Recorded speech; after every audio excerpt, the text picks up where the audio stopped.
Hello, my name's Louisa and today I am so excited because I'm introducing my heat at home delivery service. I don't have my own restaurant as a chef, but this is my way of sharing my food nationwide. I want to focus on using sustainable ingredients and packaging and create some really interesting flavours. So let me get into it. Let me show you what's inside the box and then we'll move on to cooking and also plating up like a pro. Okay, so now we've unboxed, I'm going to show you what's inside. So in an envelope you are going to have some pieces of information here. One of those is a welcome template which will tell you a bit about the business, why we do what we do and what to expect.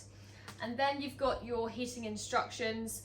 This is really important because this will guide you through how to heat this up perfectly. Also, there is a contents list on here. Check you've got everything, and if you don't, let us know and we'll make sure that we get that sorted as soon as possible. And it'll also tell you how to store everything here, so give that a good read before you put everything away. And as well as that, you've got a menu, a very fancy menu actually, which is great, looks great on the table whilst you're eating, and if you want to revert back to it and look at what you're eating, it's all on here. And you've also got the allergens on the back. Okay, so let me talk you through what we've got. Now, we are best off opening all the lids to these boxes so you can see exactly what you've got. I'm going to start with our first course, which is the bread.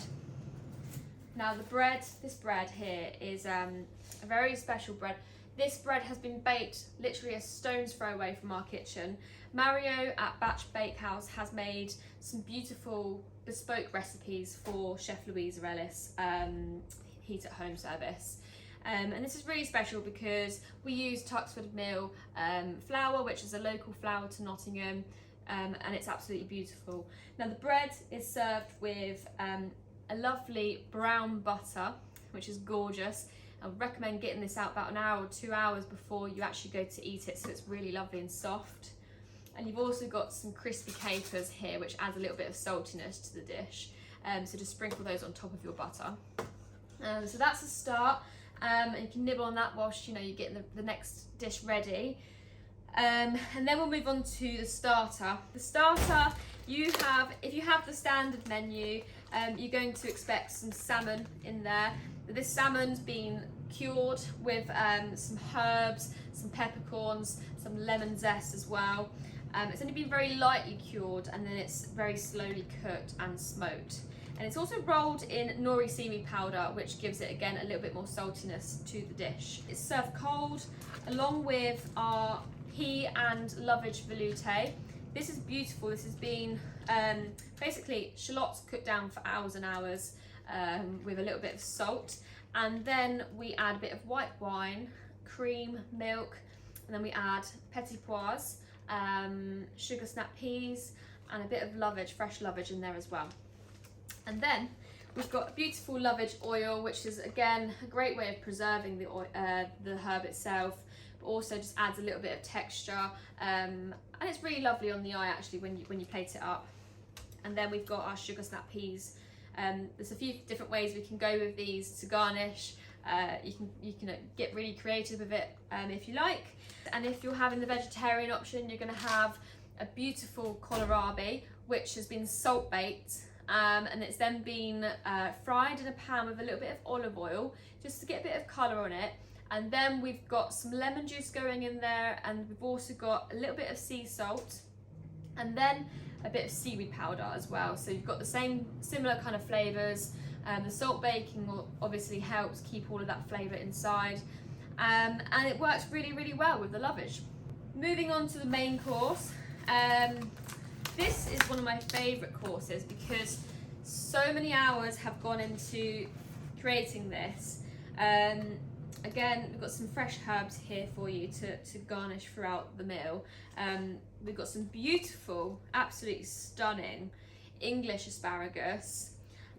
We've also got, for the main element, is a slow cooked beef, and this is blade of beef, and it's been slow cooked for 6 hours in beef juices, mirepoix veg, garlic, thyme, all of those kind of flavours until it basically falls apart. And this is going to be so soft and delicious. And all of the hours that we put into this, it basically means that you have to do absolutely nothing with it apart from heat it in the oven. So it's great. So that's that. And then obviously we use the bones from the beef to make a beautiful bordelaise sauce, which is heaps and heaps of red wine, shallots, and right at the end we emulsify some bone marrow fat into there. It's really rich, really indulgent, and you don't eat a lot of it, but it is amazing. And if you have any bread left over, definitely dip it into your sauce. And then we've got some beautiful chantenay carrots. Chantenay carrots are slightly sweeter than normal carrots, and it works really well with this dish. It brings a nice element of freshness to it. And they have been roasted in some garlic and some herbs and a touch of sea salt. And we've got a broccoli puree. Again, a bit more freshness to the dish, a bit of texture as well. And that's a really creamy broccoli puree, and it cuts through the richness of the beef and the bordelaise sauce really well. We've then got some truffle potato, and this is basically a truffle pomme puree, so it's quite creamy. It's got lots of truffle going through it, white truffle and black truffle, and you know, it's just beautiful. It's absolutely beautiful soaked up with this beef, honestly. So that's that, and then we've got some herbs to garnish, which we can put on at the end. And then moving on to desserts. Now it's strawberry season now, and I couldn't resist putting strawberries on the menu.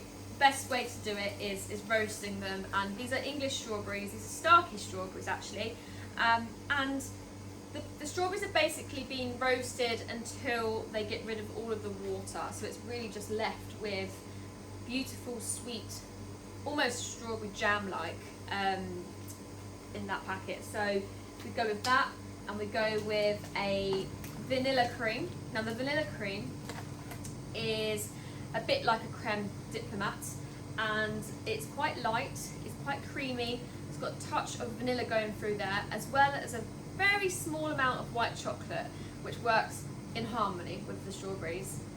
And then going on to something quite interesting. Now this is our apple marigold meringue. This is a herby meringue, so we dehydrate apple marigold, which is a herb, and we then make it into a powder and fold it through our meringue mix. Now it's quite good because we use our egg yolks in our set cream, and then we use our whites to make the meringue, so we're really kind of minimising the waste within this dish. This is going to add a bit of texture but also a bit of freshness. It works really, really well with the strawberries.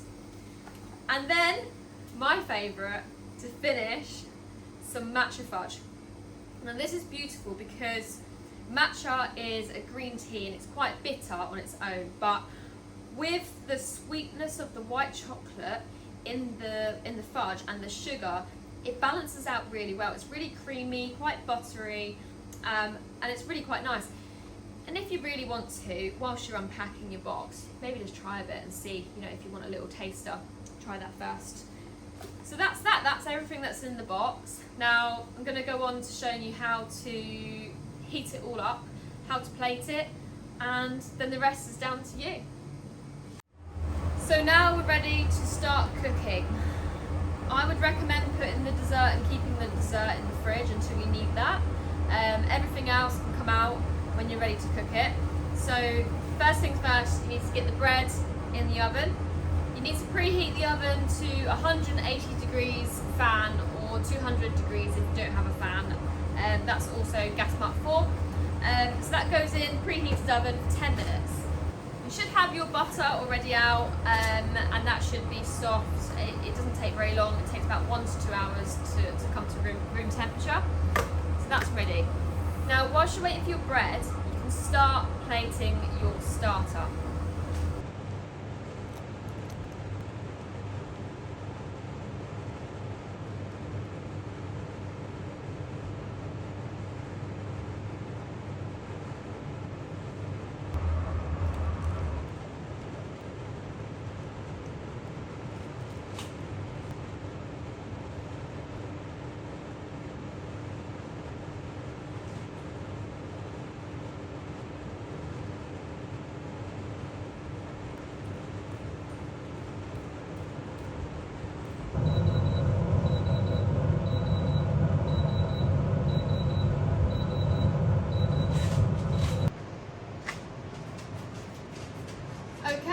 now our bread is ready. Get it out of the oven and let it rest for about 2 to 3 minutes, just so that you can slice it. So just leave it in the tray it's in, or pop it onto a cooling rack. And in the meantime, take your butter. You could leave your butter in the pot it's in, or you can tip it out into a bowl or onto a plate. But it's fine to keep it in here too. And just take your crispy capers and sprinkle them on top. So there you have it. You've got your lovely warm bread served with soft brown butter, some crispy capers. If you're having the standard menu, you've got some beautiful salmon in a lovage and pea velouté, or you've got a smoked and salt baked kohlrabi with the same garnish. So, I mean, now it's ready, I may as well eat some. Get loads of this butter onto your bread. It's life changing. Once you've eaten it, you're never going to have butter any other way. Salmon is so soft, and you've got some crispy crispy sugar snaps in there. It just adds the perfect texture. And then your kohlrabi, again, it's quite smoky. Very happy. So next up is our main course. Now these boxes are heat proof, so we're going to use this box to heat our beef and carrots in. And all you're going to do is take the greaseproof paper that I've given you, place it at the bottom, place your beef directly on top of that, or if you've got a mushroom pativia, you'll have a separate box for that, and you'll just cook it in the box it comes in. As well as the greaseproof paper and beef, you're just going to add 4 tablespoons of water into the box, and that's going to stop the beef from drying out. So now it's got the water in the box, the greaseproof is in there as well. You're just going to put the lid on and you're going to bake it in the oven for 25 minutes at 180 degrees with fan, or 200 degrees without a fan. That's in. Now in 15 minutes time, you're going to need to put your carrots in the same tray as your beef, and they're going to only take up to 10 minutes really to just heat through. So we don't need to worry about those yet. The rest of the bits here are all just being heated through until piping hot. So with our truffle potato, that's just going to go into a saucepan with 2 tablespoons of water, and you're just going to slowly mix that on the simmer until it's really hot.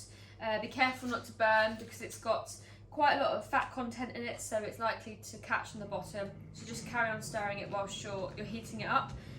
And then the same thing goes with the puree and the sauce in separate pans, obviously. Just heat them until they're piping hot. Now, you don't want to overheat them. You don't want to boil the sauce, because if you boil the sauce, you'll lose a lot of the flavour. And you don't want to boil the puree either, because that will burn. And if you don't have enough pans at this stage, I would recommend getting 1 saucepan on the heat on a simmer, and you can simply pop the bags into the water. If you do that, I would recommend taking the sticker off the packet.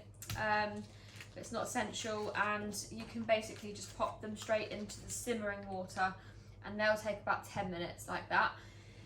If you do that, do not boil the water, because these bags are very specially made so that they're better for the environment, and for that reason they can't stand boiling water, so keep it on a simmer. But for best results, let's do it all in the pan. Okay, so now our beef has been in the oven for 15 minutes. We're going to take it out and we're going to put our carrots in. So it's going to be hot, so when you open it, just be careful not to burn yourself. If the water has completely dried out at this stage, just add another teaspoon or a tablespoon of water inside, and put your carrots in with the beef. Pop the lid back on, back in for the remaining 10 minutes. But now your carrots are in the oven. You've got your puree, your potato heating up on the stove, and as well as your sauce. They're all on simmer. Don't boil any of them, just heat them up really slowly. Now there's only a few minutes left to go on the oven for the beef and the carrots. So we're going to pop our asparagus in now. Now this is only going to take 45 to 50 seconds. So it needs to be quite firm still when it comes out. So they're going to go into boiling water with a little bit of salt. So now everything is hot and ready to go, we're going to plate up. So for your beef, or if you're having the vegetarian option, you will have a beautiful mushroom tibia. In this case, we've got beef. So the first thing we're going to do is pop the beef in the middle of the plate. We're actually going to pop beef just off centre in the middle, so we can put the rest of it next to it. So just off centre, that goes there. And then we've got our beautiful broccoli puree. So a lovely heaped spoonful of that just next to it like that. Then we've got our asparagus. So this has been blanched and it's just going to go straight on top of the puree like that. And then we've got some carrots, chantenay carrots. So obviously divide those between both plates, just on the plate like that.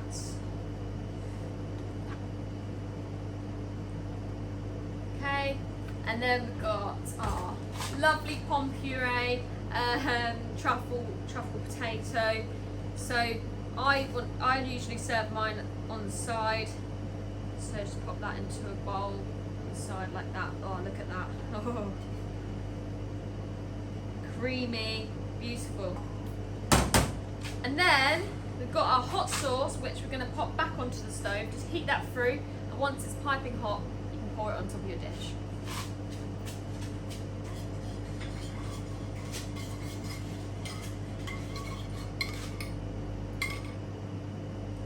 Okay, so I put mine straight on top of the beef. Just like that. If you've got the mushroom tibia, again, you've got a separate sauce for that. So it's a red wine reduction. It's also got some black garlic going through there as well. And then if you take your herbs, just garnish your plate however you wish. So you can chop this into chiffonades if you wanted to and sprinkle it over, or you can just simply garnish it with a few leaves.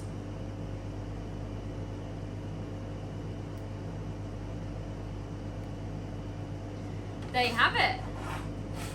That is our slow cooked beef with broccoli puree, English asparagus, chantenay carrots, bordelaise sauce and truffle potato. Now I think we're going to have to try this. So the plating is exactly the same for the vegetarian option, and we've got some beautiful red wine reduction, which we're just going to pour over the top like that. And there we have it. Okay, so last of all, we have our dessert. Very easy to plate up, this one. So you need a bowl, and then I would make a little snip off the end of the bag. So you've got basically a bit of a piping bag going on. And just put that into the middle of the bowl. Separate it, obviously, if you've got two portions there. Okay. Then take yourself a spoon. Just make a little dent in the middle. You can always eat this bit if you want. And then take your roasted strawberries, and just put a bit in the middle, like so. Lovely. And then our meringue. You take your meringue shards. You can break them up a little bit if you want. Just kind of sprinkle them on top, like so. And there you have it. Ready to eat. So now to try our dessert. I've not been looking forward to this at all, to be honest with you. Crispy meringue.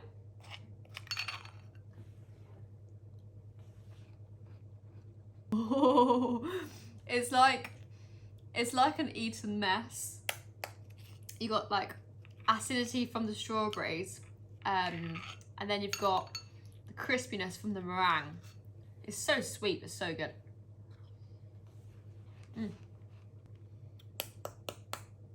I didn't think I would eat all of this, but I think I actually will. Wow. Oh my God. To die for. So good. So all that's left now is our fudge. If at this point you can handle anything else to eat, you can have these with a coffee or on their own, or save them for the next day if you're feeling really full. If you're going to serve it at a dinner party or a bunch of guests, then maybe just put them out nicely onto like a little dish like this. And yeah, enjoy.